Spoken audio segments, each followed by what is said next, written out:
The girl was standing on the bridge, on the outside of the fence, gripping the metal bars with her frozen hands. Elliot drove by and, seeing this, shouted through the open window of his car, trying to stop her from taking a rash step.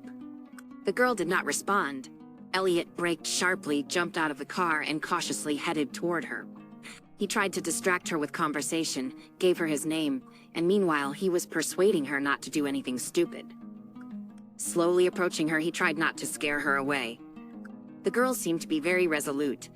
She was looking down and warned Elliot not to even think about approaching, for she had already made her decision and nothing could change it.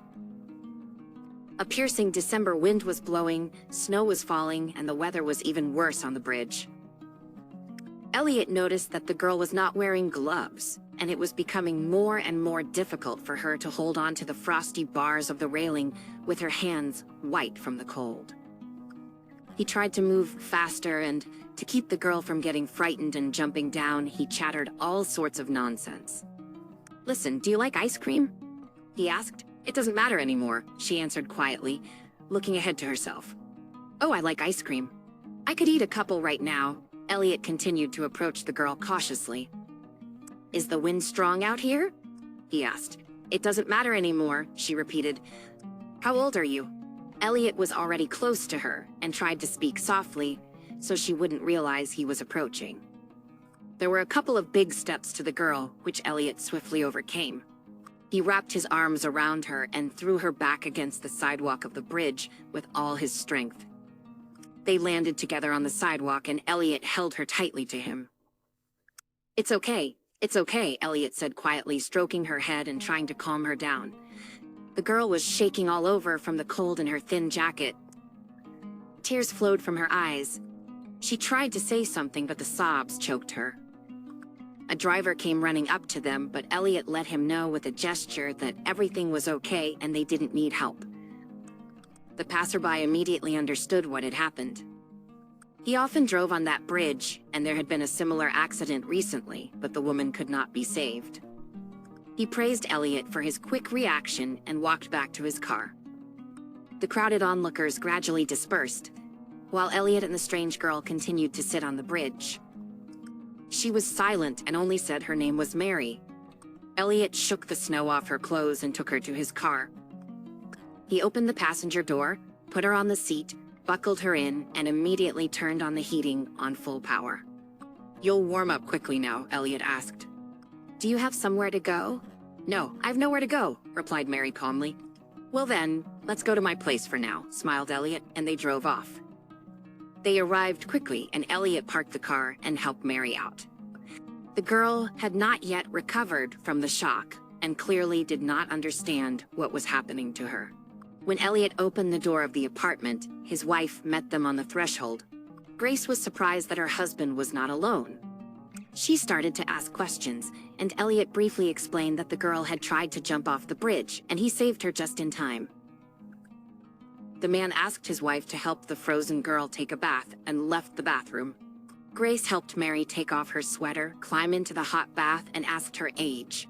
It turned out that the girl was only 18. Grace tried to find out from her what had led Mary to such a desperate act, but Elliot called his wife and said it was better not to bother her with questions until she came to her senses. Elliot sat in the kitchen and greedily ate the sandwich his wife had prepared.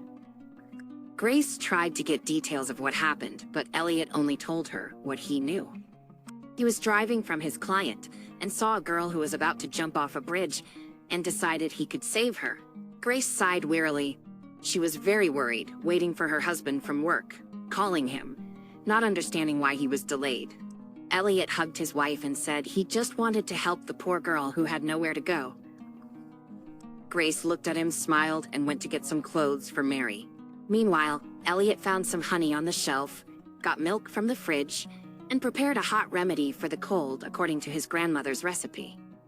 Meanwhile, Grace had made a bed for the girl in their son Zach's room because they decided to put the boy in their bedroom for the time being. Grace went into the bathroom with clean clothes and saw Mary lying with her eyes closed. She touched the girl's shoulder, and she jumped up in fright. Grace realized that something very serious had happened to the girl since she was so scared. Grace gave her a warm sports suit and said that they were waiting for her in the kitchen. When Mary came in, Elliot offered her a cup of hot milk with honey, which she drank without enthusiasm. She refused to have dinner, so Elliot accompanied her to the nursery and told her not to be shy, and if she needed anything, she should feel free to ask him or Grace. The next morning, Mary woke up to someone touching her hair. She opened her eyes and saw that in front of her sat a boy about 4 years old who was stroking her hair. The child, with childlike sincerity, arranged a real interrogation of the girl, asking who she was, why she was there, if she would always sleep in his room, and if she wanted to play with him. Mary sat down on the bed and smiled guiltily, explaining to the boy that she was sorry she had taken his room and that she would be leaving soon. Zach brought a huge plastic truck to the bed, trying to involve her in the game, and Mary did her best to play along. When Elliot and Grace looked into the room to check on Mary's well-being, they saw that their girl was sitting on the bed looking at the toy car with tears streaming from her eyes. Mary looked up and apologized for the inconvenience she had caused them all. Grace decided to defuse the situation and dragged the girl into the kitchen for breakfast. At breakfast, Elliot and Grace tried to talk about anything, to avoid discussing yesterday's events and the reasons that had led Mary to do what she did. But no matter what they talked about, whether it was the weather or New Year's Eve's traffic, there was a heavy silence. Every now and then, Mary ate a little, but it was obvious that her thoughts were still somewhere far away, and she could not hear how everyone around her was trying to distract her from her sad thoughts. It was New Year's Eve, and while Elliot focused on his son, who was playing with his father's dumbbell, Grace asked what he was planning to do that day. Elliot's colleagues had mentioned in a chat that there were a lot of orders that day, being New Year's Eve, so he was gonna go and work a little. Then he finished his tea, thought for a moment, and a great idea popped into his head. Elliot resolutely said that Mary would go with him and help him that day. Before she could refuse, he gave her 5 minutes to get ready and left the kitchen. Mary quickly got ready, and they got into the car and drove off. Elliot wanted to know what had made her take such a desperate step, but he knew it was better not to pressure her. She would tell him if she wanted to, so he turned on the radio and made the ride more enjoyable. Elliot worked as a part-time courier, and that day, after receiving the first order, they rushed to the first address. Mary looked ahead, and a million thoughts raced through her head, and the most important one was why she had done what she did. The most important thing that bothered her was why he had saved her. Elliot parked the car, got out, and about 5 minutes later, he came back with a small envelope in his hands. It was received from a man in a strict business suit. He gave the envelope to Mary and jokingly appointed her as the guardian of parcels for the day. He also decided to involve the girl in his game, which he often played when he had to drive around the city and deliver letters and parcels all day long. The essence of the game was that, upon receiving an envelope or parcel and going to the delivery address, he had to guess who it was for and what the recipient was to the sender. Although he couldn't always guess correctly, the process entertained Elliot greatly. They made a stop on the way to the store, and Elliot bought himself a Santa Claus hat and Mary a pixie hat. The girl put it on and automatically looked in the mirror, smiling faintly for the first time. Elliot grinned merrily, satisfied with the effect, and they headed to the delivery point of the first envelope. Elliot bet a tangerine with Mary that the envelope was intended for his mistress and asked for her opinion. Sadly, Mary replied that she had no choice and ended up with the wife option. Elliot gave a sly wink and calmly told her as he got out of the car that there was always a choice. An elderly woman who was obviously looking forward to receiving the envelope came out of the house to meet them. She happily babbled that it was time for her and her husband to fly away, and her son had bought them tickets but accidentally left them at his place.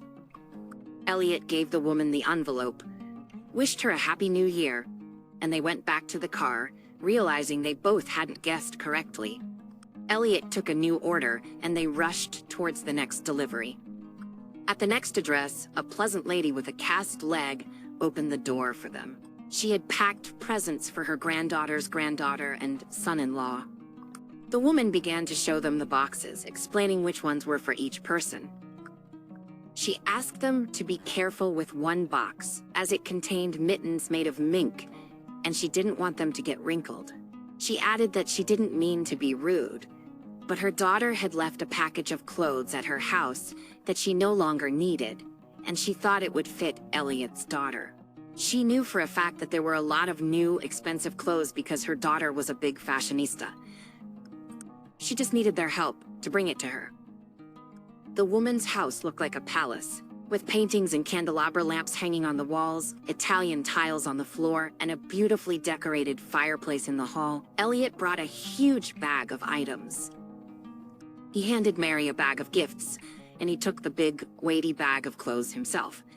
Then they said goodbye and went to give presents. It turned out that the recipients lived several streets away.